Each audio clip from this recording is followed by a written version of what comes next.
কাকের বাসায় কোকিল এসে ডিম পাড়ে, কিন্তু কোকিল যখন বড় হয়ে যায় কাকের বাসা ছেড়ে পালিয়ে যায়।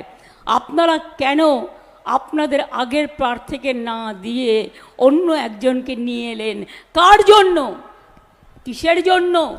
কি করবে সে? কি করবে? তার গুণগান সম্বন্ধে আমি বলতে চাই না, কারণ আমি ব্যক্তিগতভাবে কুৎসা করি না। তাই তা নাহলে হাজারটা পয়েন্ট বলতে পারতাম। 100 দিনের কাজের টাকা বন্ধ করেছে কে? দিল্লি কেন্দ্রীয় সরকার। 1 মাস ধরে জব কার্ড হোল্ডাররা কাজ করেছে রৌদ্রে ঝড়ে জলে, তারপর 3 বছর তাদের টাকা দেয়নি। আমরা অনেক বললাম, বলে দিচ্ছে আন্দাজে তৃণমূল চোর হ্যায়, আমি বলি অলি গলি মে চোর হ্যায়, বিজেপি চোর হ্যায়, বিজেপি পকেট মার হ্যায়, বিজেপি লুটেরা হ্যায়। 350 টিম পাঠিয়েছিলে বাংলায়,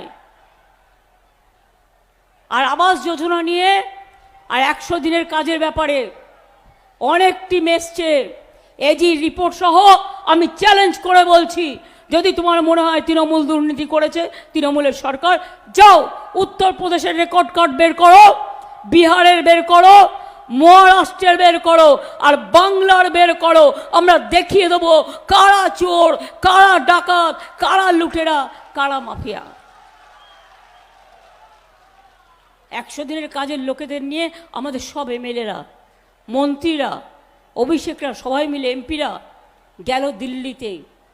তাদের একটা খুদে মন্ত্রী, চুনোপুটিও নয়, অ্যাপয়েন্টমেন্ট দিয়েও অ্যাপয়েন্টমেন্ট দিল না, পালিয়ে গেল পেছনের গেট থেকে।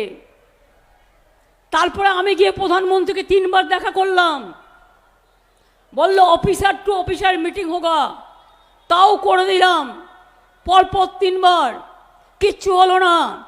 বিজেপির লোকেদের কেন ভোট দেবেন? ওরা ডাইরেক্ট বলছে, দেখে নিন, বাংলাকে টাকা দেবেন না, কেন্দ্রকে বলছে যেন নিজেদের পকেটের টাকা, আমাদের টাকা নিয়ে যাচ্ছ, আমাদের টাকা দেবে না, বলছে বাংলা রাস্তায় টাকা দেবে না, বাংলায় 100 দিনের কাজের টাকা দেবে না, বাংলায় আবাস যোজনার টাকায় দেবে না, বাংলা রেশনে টাকা দেবে না।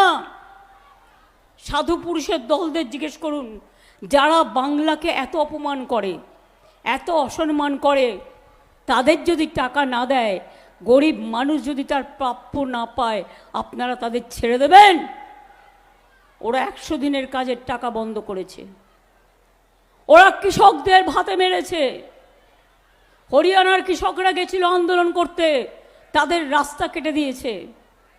মনে রাখবেন, যারা 100 দিনের কাজের টাকা বন্ধ করে দিয়েছে, আবাস বন্ধ করে দিয়েছে, রাস্তার টাকা বন্ধ করে দিয়েছে, রেশনের টাকা বন্ধ করে দিয়েছে, এবার ভোটে ভালো করে জোড়া ফুলে ভোট দিয়ে ওদের পুরো দিল্লিতে সরকার আসাটাকে বন্ধ করতে হবে। এক একটা সিট অনেক গুরুত্বপূর্ণ, মনে রাখবেন। 100 দিনের কাজের টাকা আমরা দিয়েছি, দিয়েছি কি দিইনি? দিয়েছি কি দিইনি? দিয়েছি কি দিইনি?